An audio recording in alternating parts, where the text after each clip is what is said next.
درنو اوریدونکو ستاسې پام راګرځوم یو آزاد نظم ته چې د یوې یتیمې ماشومې په فریاد لیکل شوی.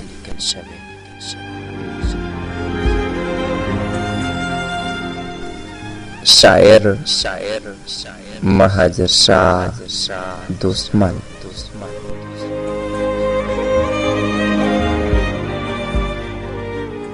د نظم عنوان دی د یتیم فریاد.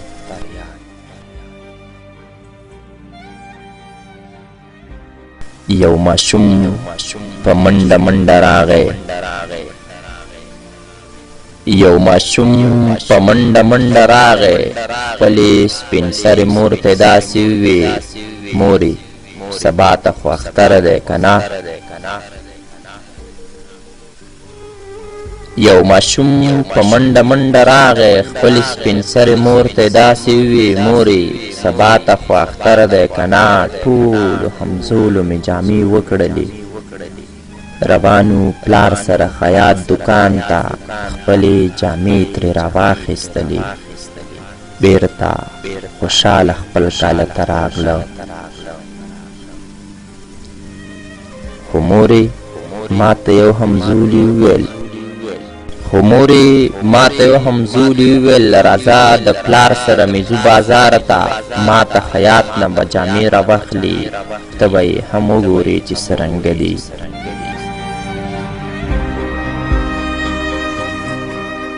مورې زه لاړم د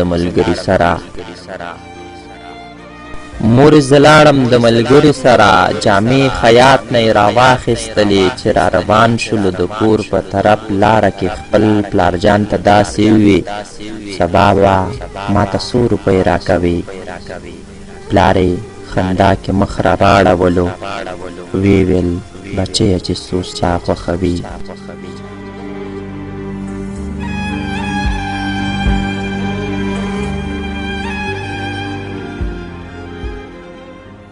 پلار یې خندا کې مخ را واړولو، ویې ویل: بچیه چې سوچ تا خوښوي. خو مورې ما لکه ګونګي په شان ته د دوی تر شا خپل قدمونه وهل. ما ته یو فکر راغی، سوچ مې وکړ چې آیا زه به ګنې پلار نه لرم؟ سبا به ټول زه د میلې لپاره په خوشحالۍ به خپل اختر تېروي، ټول به خوشحاله وي، میلې به کوي، خو زه به دا پیوند جامې اغوندم، ګریوان شکېدلی به قیاب له وځم، د بټیوان خوا کې به غلی ناست یم، د پلۍ تړق ته به په تمه یمه.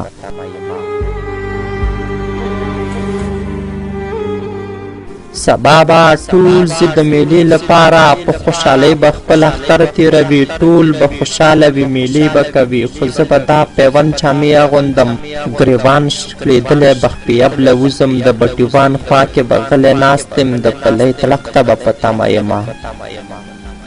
مورجانې زه لکه چې پلار نه لرم، زه دې دنیا ته یم بې پلار راغلی، شابه ځواب یې راته راکړه که نه؟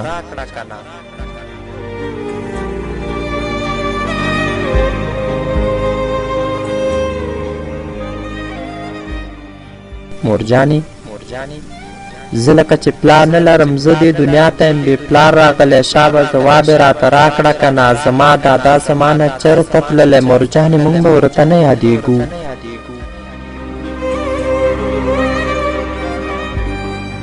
د دې کمکي ماشوم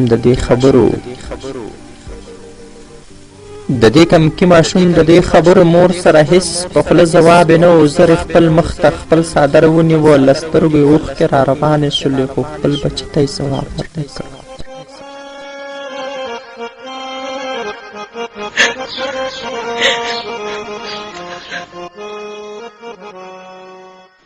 د دې کمکي ماشوم د دې خبرو مور سره هیڅ په خوله ځواب نه و. زر خپل مخ ته خپل څادر ونیوه، له سترګو یې اوښکې را روانې شولې، خو خپل بچي ته یې ځواب ورنه کړ.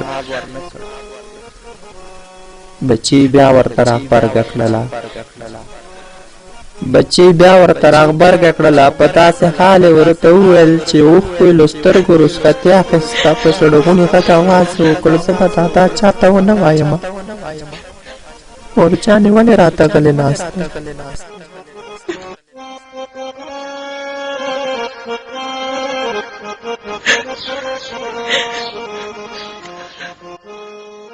بچی بیا ورته راغبرګه کړله، په داسې حال یې ورته وویل چې اوښکې له سترګو رخصتي اخیسته. په شړګوني غټ اواز یې وکړ، زه به دادا چاته ونه وایم، مورجانې ولې راته غلې ناستی؟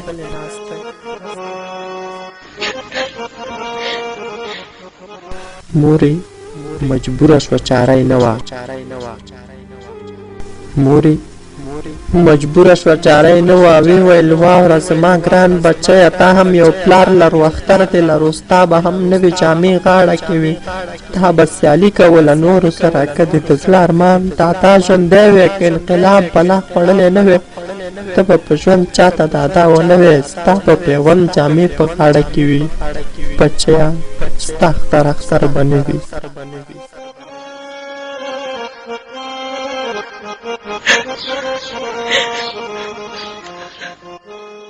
مورې مجبوره شوه، چاره یې نه وه.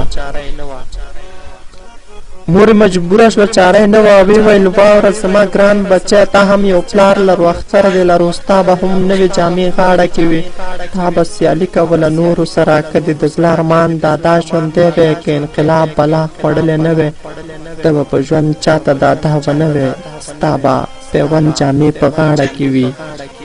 بچیه ستا اختر به نه وي. بچیه ستا اختر به نه وي.